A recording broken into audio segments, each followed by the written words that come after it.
Crystal, a couple of things out of his speech. One about, he said he didn't want to insult Europe, but he said they're heading in a wrong direction and doing it poorly. He also threw the gauntlet there to say, you know, you have to line up behind my aspirations for Greenland or else, in a fashion. That's what he was saying. Have you heard any initial reaction, or what do you think Europe will be talking about today, later today? Well, Europeans will definitely be talking about this speech that lasted, as you said, an hour and a half. While he said he didn't want to insult anyone, he definitely insulted a number of countries. Overall, insulted pretty much everybody, saying that most countries wouldn't work without us. Without us, they wouldn't have protection, specifically saying the U.S. gets nothing out of NATO. As for Europe specific, he talked about how he believes deeply in the bonds we share with Europe, but at the same time, he said that Europe and those countries have to get out of the culture they have created. That's a vague line that he uses, a thinly veiled line, to talk about immigration, to talk about refugees entering the country.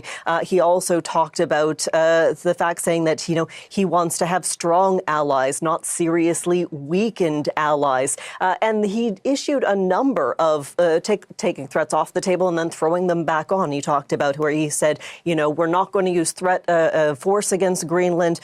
We want it to be given to us. We want the title and the deed for Greenland because we don't want to defend something that we don't own. But then again, slapping that threat back on, that we'll remember if you don't. So there is a lot to dig into, a lot of very negative talk when it comes to Europe. And Europe was already pretty much aligned, Susan. We had leaders from all over talking about the fact that the European Union, the bloc of 27 nations, plus all of its allies, like Canada, like the UK, had to work together. They had to come together to show a united front.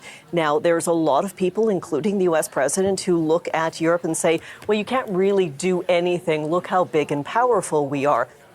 There is a lot that Europe could do. Europe, of course, is going to potentially not vote on that package deal for the trade tariffs with the United States. That could end up being something they could build out on those tariffs. There's also more than 40 American bases across Europe. It's possible that, you know, the European leaders could look at America and say, listen, if you don't want to work with us, if you think that we're nothing without you, you can take some of your troops out of our locations. So there is a lot at play here. Europeans so far being very quiet. We're not hearing an automatic rush to respond to this. So they are taking a measured approach. We did hear others, like UK Prime Minister Keir Starmer, before Trump's speech, saying the United Kingdom will not yield to Donald Trump. And of course, tomorrow there is that massive European emergency summit that will take place in Brussels.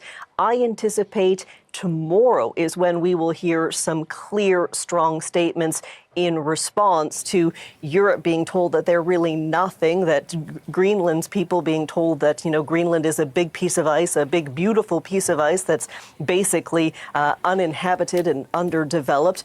There will be a strong response to some of these comments. Crystal, just briefly, because we're going to get into more of that European response, of course, there was quite a bit of talk about Zelensky and Ukraine and Russia in his speech.